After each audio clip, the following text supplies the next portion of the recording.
Okay, so I saw Miss Peregrine's Home for Peculiar Children last night, and it's funny because I actually didn't have an interest in seeing this movie. I actually want to see the new Mark Wahlberg movie, Deepwater Horizon, but I figured that it's going to be a bigger hit. More people are going to go see it, sadly, and so I decided to see this movie. And I actually saw this movie with a friend last night, by the way, and that was it was nice. And so this movie, Miss Peregrine's Home for Peculiar Children, that title is such a tongue twister, and it's directed by Tim Burton, and it's based on the book of the same name. I forgot who wrote the book. I'm sorry for whoever that author is. If you're watching the video, I'm sorry. My mind is horrible. My memory sucks. And so yeah, like I said, this movie is directed by Tim Burton, and I actually really like Tim Burton. I'm actually a huge fan of his movies. Some of his movies have been a miss though, but most of his movies have been a hit though. And he directed some of my all-time favorite movies like Edward Scissorhands, Pee-wee's Big Adventure, Beetlejuice, Nightmare Before Christmas. I know he didn't direct Nightmare Before Christmas, but come on, thumbprints all over it. And he even directed probably my favorite movie directed by Tim Burton, Batman. And I actually, so yeah, I was actually kind of excited to see this movie a little bit since it's written directed by Tim Burton, and but I think we can all agree that a lot of his movies suck now, like Alice in Wonderland, Dark Shadows, Charlie and the Chocolate Factory. Uh, so I was a little scared going into this movie a little bit, even though I said I was excited. It was a little too like two sides of me, and I actually I was walking into this movie like, oh, this movie's gonna suck. Tim Burton lost his touch ever since he's not going to get his touch back. His magic from Edward Scissorhands and Pee-wee's Big Adventure, Batman, and all those other movies, it's gone. His spark is gone. This movie's gonna be like Alice in Wonderland and Dark Shadows. And to be honest, I actually walked out of this movie surprisingly enjoying this movie. I mean, it's not a great movie. Like, is this movie gonna be one of his best movies? No. But is this movie as bad as his most recent movies, like Alice in Wonderland, Dark Shadows, and Charlie and the Chocolate Factory? Not even close. It's a million times better than those movies. And so the story is there's this kid named Jake who's played by Asa Butterfield, who played Hugo in Martin Scorsese's Hugo from a few years ago.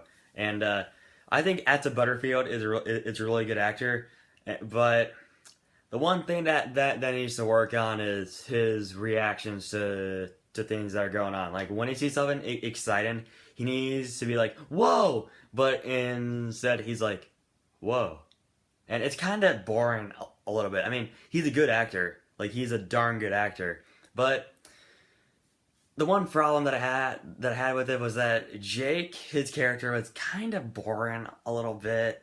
He was somewhat likable, but overall he was kind of a little bit. But so yeah, back to the story. He so his grandfather would always tell him stories about this home for strange people from the 1940s, and so he wants to prove that it's real. So he goes over to Poland. I think it was Poland. It was somewhere in Europe. I think it was. I don't know. So like, if you guys know where the Home for Peculiar Children is located in the movie, comment below. Just let me know, please, because my memory is awful. And so he goes over to the Home for Peculiar Children, and that's where he notices that everything that his grandfather told him is actually real. So like, he goes on a time loop back back to the 1940s. So it's basically Tim Burton's Harry Potter, X-Men, and Groundhog Day. Like, that's basically what it is. And that's a darn good premise. Like, that premise is amazing. And it succeeds a little bit. And it does for the most part. But at some parts, it kind of... just a little bit. And so that's where he meets Miss Peregrine, who is played by Eva Green, who also played the one girl from the one James Bond movie, Casino Royale. I forgot what her name was in that movie. I'm sorry. But because she was really good in a Casino Royale, and that's my favorite James Bond movie, by the way, just like you guys know. And she also does a really good job in this movie, too. Except the one downside is she's not in the movie that much. And that's one of the few problems I had with this movie. Some characters who are cool don't appear in the movie for that long. And sometimes I sometimes said to myself, are we in the same movie? Because that's how much they're not in the movie. Like Miss Peregrine and some of the kids aren't in the movie for that long. And one of the kids I actually forgot was actually in the movie. It was Miller, the invisible kid. I actually forgot he was in it because two things. One, he's invisible, of course, obviously. And the movie doesn't really focus on him. And I actually thought he was pretty interesting, but not the best character though, but he was pretty interesting. And he meets this one girl who can float, and the actress who played her is really good, and yes, Samuel L. Jackson is in this movie, and he plays the villain, and yeah, he is over the top a little bit. I mean, he's fine in the movie, but he's really over the top. Ugh, man. And one of the few problems I have with it also is that it lacks some of the imagination that the classic Tim Burton movie has, like Edward Scissorhands, Pee-wee's Big Adventure, Beetlejuice, Batman, all those other movies. But the third act is like, it's a great nod to the classic Tim Burton movies. The third act is probably the best act in the entire movie. The first act, the opening is strong. It's a good act, the first act. Second act, it was alright. Kind of boring, but it was watchable. The third act is pretty good. Like the climax, the final battle, it was pretty sweet. A great nod to the classic Tim Burton movies. Okay, so overall, I actually found myself enjoying Ms. Peregrine's Home for Peculiar Children overall. I can't say the title, it's so hard to say.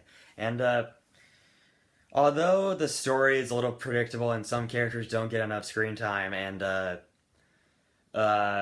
it lacks some of the magic that the other Tim Burton movies had, I actually found myself enjoying it overall. So I'm gonna give Miss Peregrine's Home for Peculiar Children a B-. Is it a great movie? No. Is it watchable? Yes. However, when its movie leaves the theaters and when it comes to Blu-ray, would I go out and buy it? Probably not, but it's a pretty entertaining movie overall. Okay, guys, so that's it for my review of Miss Peregrine. I'm not gonna say the actual title; it's so hard to say. So, have you seen Miss Peregrine's Home for Peculiar Children? What did you think about it? Do you prefer the movie or the book? Whatever you prefer or whatever you think, comment below and let me know. And if you want to see more of my videos, just be sure to subscribe.